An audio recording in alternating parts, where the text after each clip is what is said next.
کہ یہ سارے اخراجات ملا کر یہ اگر 70 روپے بھی بیچیں تو ان کو بہت پروفٹ ہے.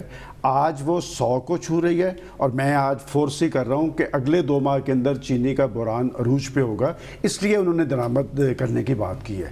دوسری بات ہے عائشہ, جو ابال دیکھیں, میں اپوزیشن کی اے پی سی یا کسی تحریک کے بارے میں تب بات کروں گا کہ جب وہ جو اپنا ایجنڈا فریم کریں گے.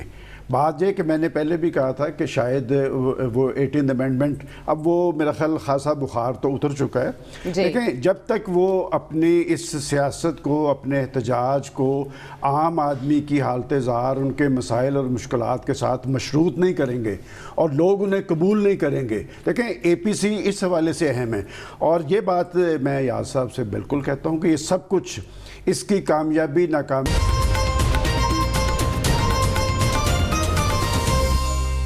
کی تصحیق کر کے انہیں نکالا اور انہیں جانے پر مجبور میڈیا نے کیا. سلمان صاحب, یہ کیسا اعتراض ہے؟ ہاں, یہ رات میں دیکھ رہا تھا تو وحید یوسف صاحب کو خاصی تکلیف ہے کہ میڈیا اپنا کام کرے, میڈیا وہ ہمیں بتائیں کہ کیا کام کرے.